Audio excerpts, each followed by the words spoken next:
முருகன் வழிபாட்டுக்குரிய செவ்வாய்க்கிழமை. இன்றைக்கி நம்ம பண்பொழில் திருமலை குமாரசாமிங்கிற முருகன் கோவிலை பக்தி செய்யலாம். ஒரு சிவாச்சாரியார் மலை மேலே இருக்க வேலுக்கு அபிஷேகம் பண்ணிவிட்டு மலையிலேருந்து இறங்கி ஒரு புளிய மரத்தடியில் படுத்து தூங்குறார். அவருடைய கனவுல முருகன் தோன்றி, பக்கத்தில் நான் எறும்பு சாரையாக ஊறுற இடத்துல சிலையாக புதையுண்டு இருக்கிறேன், அதை எடுத்து கோவில் கட்டுங்கிறார். அதே மாதிரி போய் பார்த்தா சிலை இருக்குது. உடனே அவர் என்ன செய்கிறார், பந்தள மகாராஜாவுக்கு, அப்போல்லாம் அது முழுமையும் திருநெல்வேலி இதெல்லாம் திருவிதாங்கூர் சமஸ்தானம் அந்த பக்கம்தான் இருந்துச்சு. பந்தள மகாராஜாவுக்கு இவர் சொல்கிறார். சொன்ன உடனே பெரிய கோவில் கட்டுறாங்க. இது சுந்தரரால் பாடல் பெற்ற தலம். இந்த கோவிலில் இருக்கக்கூடிய குளத்துக்கு பேர் அஷ்ட பத்ம குளம். அதாவது இதுக்கு இப்போ பேர் பூஞ்சுனை அப்படின்னு வச்சுருக்காங்க. இதில் அன்றாடம் ஒரே ஒரு குவளை மலரும். அதை சப்த கன்னிகள் எடுத்துகிட்டு போய் முருகனுக்கு சூட்டி அழகு பார்ப்பாங்க.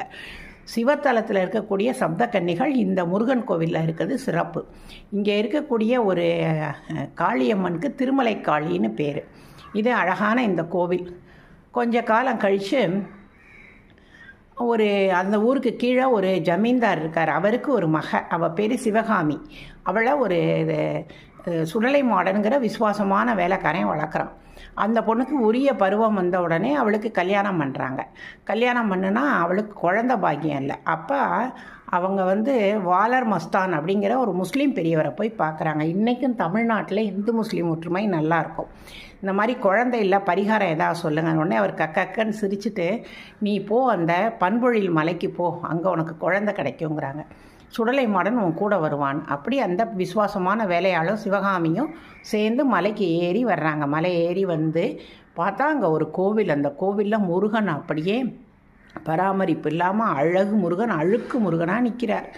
உடனே இவங்க என்ன பண்ணுறாங்க, இதுதான் நமக்கு கடவுள் கொடுத்த குழந்தை, இந்த முருகன் தான் சொல்லி இந்த கோவிலை நம்ம சீரமைக்கணும்னு சொல்லி அவங்க என்ன செய்கிறாங்க, அந்த கோவிலுக்கு கீழே அங்கேயே இருந்து துறவரம் பூண்டு, அவங்க கணவரும் ஒத்துக்கிறார், துறவரம் பூண்டு அந்த கோவில் நிலத்தை நிறைய பேர் சாப்பிட்டுட்டாங்க. அவங்க மேலெல்லாம் திருவனந்தபுரத்தில், இது நடந்து 300 வருஷம் இருக்கும், திருவனந்தபுரத்தில் கோர்ட்டில் கேஸ் போட்டு ஜெயிச்சு அந்த சுற்றி இருக்கிற இடத்த எல்லாம் சரி பண்ணி கோவில் அழகாக கட்டி திருமலை குமாரசாமி, சாமி பேர் பண்பொழில், தென்காசி கிட்ட கட்டி ஒரு இடத்துலையும் தன் பெயர் வராமல் பார்த்துக்கிட்டாங்க.